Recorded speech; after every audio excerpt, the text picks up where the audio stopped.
guys, ito ay isang sakit na kumakalat ngayon, ang Omicron. Kaya mag-ingat ang bawat isa guys.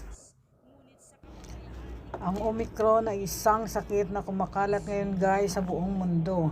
At higit na kinababahala ng lahat kasi tayong mga Pilipino ay isang sa mayroon na sa Pilipinas. And ayan siya guys, si Ma'am Gwyneth.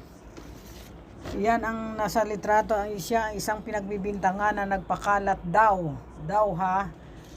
Kung ang Delta variant guys ay 1:8 lang, itong Omicron guys ay sobrang madudubli siya guys kasi 1:16 siya. Oo nga, hindi nakakamatay gaya ng mga nakaraan pero mabilis kumalat guys. Kung dati tayo umaasa na maging okay na ang lahat dahil nakapag-celebrate na nga tayo ng Pasko at New Year, ito ngayon, itong nasa litrato guys, siya ngayon ang tinatawag na ganitong mga kung ano-ano mga salita na pangit, kagaya ng salot, pasikat, poblasyon girl, kung ano-ano ng mga komento sa kanya.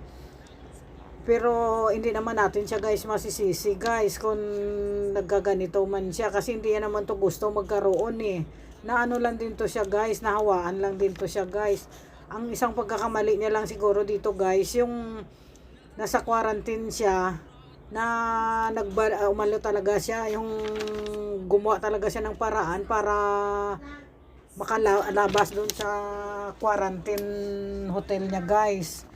Kaya ito ngayon guys, si ano nga guys, so si Mr. Reyes guys, so isa sa nagsabi sa kanya na poblasyon girl, nagbigay sa kanya ng open letter na ganun nga, na dapat maging masaya na raw sana tayong nakaraang Pasko, tapos itong New Year nga, bago ito na naman New Year na, pagkatapos lang ng New Year, ito lumabas ka agad na may kumakalat na Omicron guys.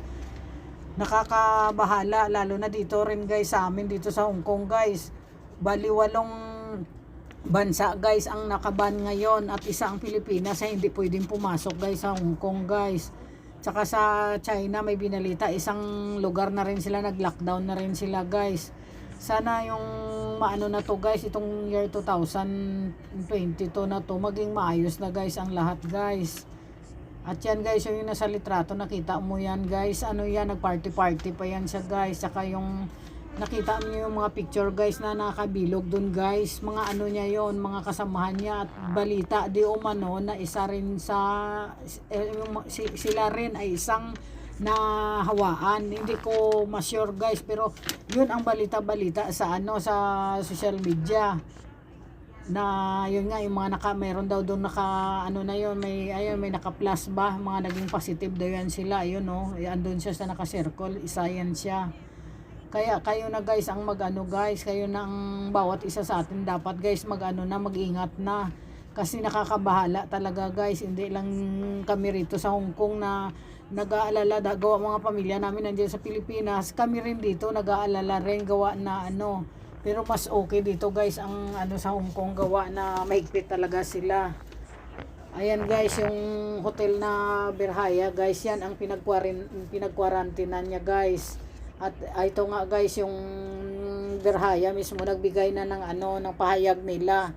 Ayan guys, ano nyo na lang guys, basahin nyo na lang guys kasi mahaba guys, maabutin tayo ng ilang oras kung babasahin natin yan guys. Ano nyo na lang, basahin nyo na lang guys.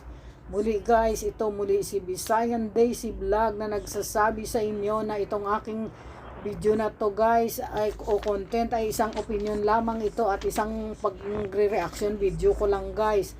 At ang mga picture na kinuha ko doon guys ay nasa social media na to, at ito'y inano ko, kaya inano ko lang, ginaya ko lang, kinapi ko lang guys.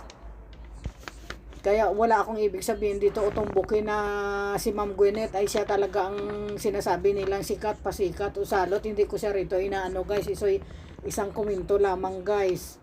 Kaya kayo na guys ang bahala. Muli ito si Visayan Daisy Vlog na nagsasabi sa inyo guys na magandang umaga at maging maingat ang bawat isa para hindi na kumalat lalo guys ang Omicron na to guys. Kung nalagpasan natin guys si COVID, si Delta, nga siguro malalampasan din natin ulit ito si Omicron guys. Tao tayo guys, sakit lang yan siya, kaya nasa atin ang pag-iingat guys. Kaya ang lahat sana guys, lahat tayo mag-ingat lagi.